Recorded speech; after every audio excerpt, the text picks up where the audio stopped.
Good morning, everyone. Today we're going to do some more reasoning and problem solving. We're just revising this week. You're collecting your books from school today, hopefully, and your work for the next 3 weeks will be in that book. So we're just going to do some slightly different maths today and tomorrow, and then we'll start our new program of maths from Monday. I'll be explaining more about that later. Right, so today I can answer reasoning and problem solving questions using the four operations. The four operations, that means add, subtract, times, divide. So a big part of today's lesson is deciding what you need to do. Do you need to multiply? Do you need to divide? Do you need to use more than one of them? Okay, so some top tips for reasoning and problem solving. Read the question carefully. Underline the key information. Decide what calculations you have to make. Calculate. And then does your answer sound reasonable? And check. Okay. So today what we're going to do, I'm going to go through, you've got 8 questions to answer. I've got some sort of easier ones, some medium ones and some tricky ones. So I'm going to go through 3 examples of the kinds of questions you'll be getting today. It doesn't cover all the types of questions, but 3 of the trickier ones. And that should help you with some of those ones there. So this one here, have a read of this question, pause the video, have a go at it, and then I'll go through how we did it. Okay, so now you've worked it out. Step 1, read the question carefully and underline the key information. So oranges come in boxes of 12. Lemons come in boxes of 18. Fatima buys 3 boxes of oranges and 5 boxes of lemons. How many pieces of fruit will she have altogether? So that's in total, isn't it? So next we need to decide what calculations you have to make. Well, first we need to know how many oranges she's got altogether. So she's got 3 boxes of oranges, so that's 3 groups of 12. So that's going to be 12 times 3, isn't it? She's got 5 boxes of lemons, so it's 5 groups of 18. So it's going to be 18 times 5. And then how many pieces of fruit will she have altogether? Well, we'll have to work out how many oranges, how many lemons, add them up all together, and then that will give us our total. Okay, so let's get on with this. So 12 times 3, we don't need a written method, that's 36, isn't it? Whoops, equals 36 oranges. So she's got 36 oranges. Lemons, we need to do 18 times 5. So we'll do 18 times 5. We use a written method here. You might want to use a mental method, but we'll do written for today.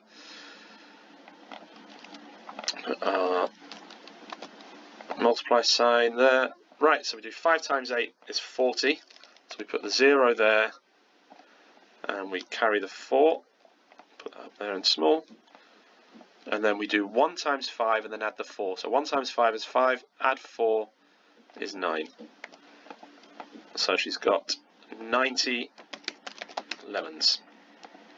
Okay, so we know how many oranges, how many lemons, and now we need to add them up. So we'll do 90, add 36. I like to start with the bigger number. And I'm going to do this, you could use a written method, but I think we can do this mentally. We'll do 90 add 30 is 120, add 6 is 126. So let's put our answer as a sentence. You know how I like that. So Fatima has 126 pieces of fruit all together. Okay, so we've shown our working out. Does your answer sound reasonable?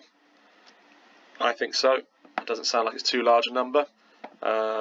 Check, well, you can check yourselves. I'm not going to check it now. I'm confident that's right. Okay, next question. I want you to pause the video, read the question, have a go at it yourself, and then we'll go through how we did it.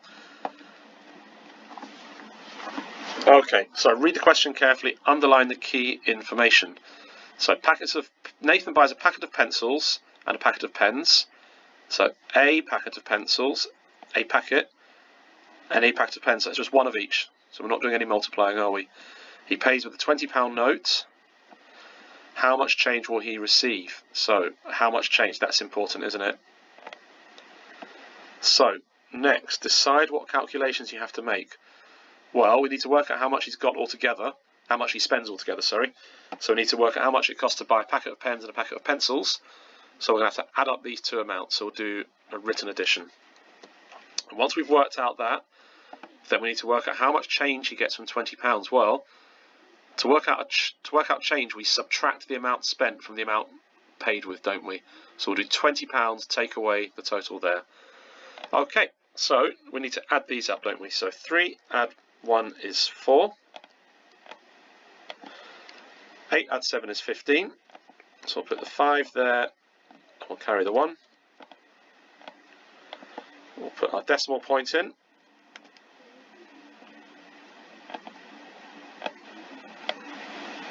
Make sure those decimal points are lined up, and then we add these 4, 5, 6, 7. So his pencils and pens cost £7.54. So we need to now do £20, take away £7.54. So I've prepared this here. This is actually quite tricky, isn't it? £20 take away £7.54. I know some of you like doing this, but the problem here is that you've got all these zeros, and you can't do 0 take away 4 very easily, can you? I'm going to show you how you do this method, but I'm also going to show you a different way of doing it, because I'm not too keen on this method. I think children often get confused when they do this. Well, we have to do this line take away this line. So 0 take away 4, we can't do that, can we? Normally we borrow from this digit to the left, but there's nothing to borrow from. So we can't borrow from that either, and we can't borrow from that. So in the end, we're going to have to borrow all the way from this one. So it is doable. I'll show you how we do it. So we borrow from the 2, which becomes 1. That becomes 10. We can now borrow from that to give us 10 there. So that becomes 9. And now we can borrow from that to give to that 0 there. So that becomes 9. And we put a 10 there. Not a very elegant way of doing it, is it? But I know some children like doing it, so that is how we do it. So then we can do, I'll show you a different method in a moment.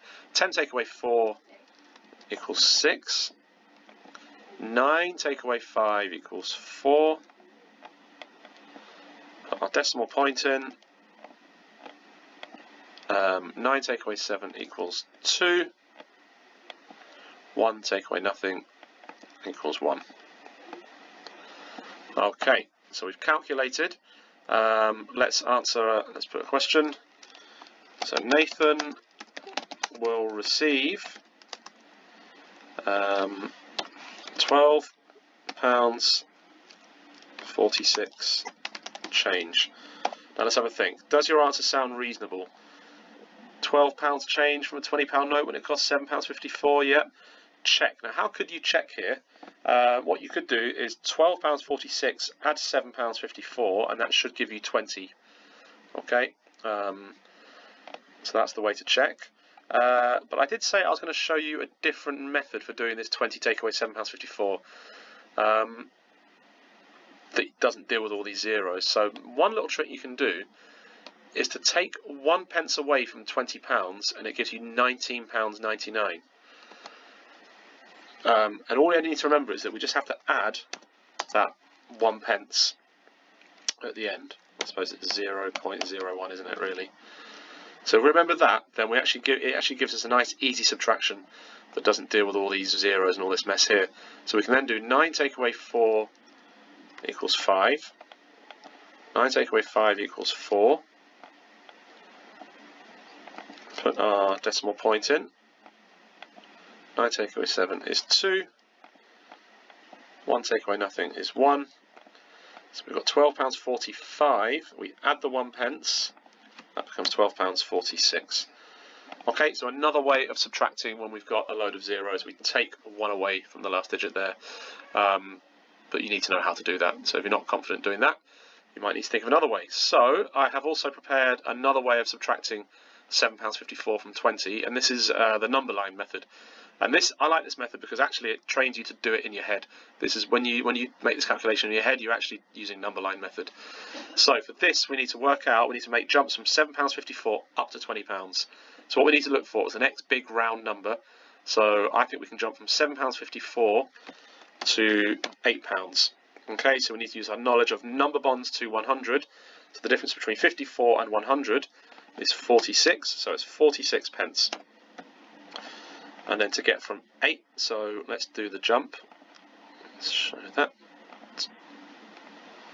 So from £7.54 to £8 is 46p. And then from, I think we can do this in one jump. You go from £8 to £20. What's the difference between £8 and £20? It is, whoops, £12, isn't it? Okay, and then we just put them together. £12 add 46p is £12.46. So I actually quite like that method. It's quite quick. Right, last question, and then we'll stop. Pause the video here and have a go at it yourself. Okay, read the question and underline the key information. So, a box contains trays of melons. There are 15 melons in a tray. There are 3 trays in a box. The supermarket sells 40 boxes of melons. How many melons does the supermarket sell? So that's an altogether question, isn't it? Right, so let's think about the calculations we need to make. So there are 15 melons in a tray, and there are 3 trays in the box. So we need to work out how many melons there are in one box, don't we? So we're going to have to do 3 times 15.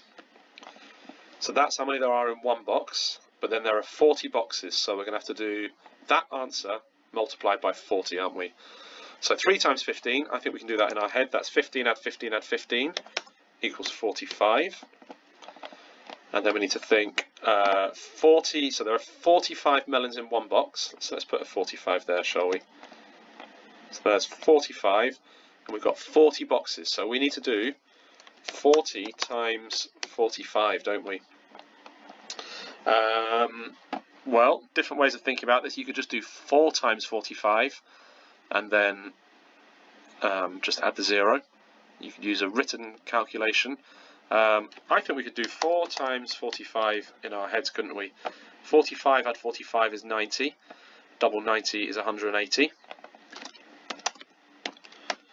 Okay, and then we add the 0. So 40 times 45 equals 1,800. Okay, so our answer would be the supermarket sells 1,800 melons. Okay, so we've shown our working out, we've written our answer as a sentence. Does your answer sound reasonable? Well, I'm going to leave that for you to go back and check. Okay, right, I'll stop there. Have a go, enjoy the word problems. Send me a message if you're stuck with anything. Okay, bye-bye.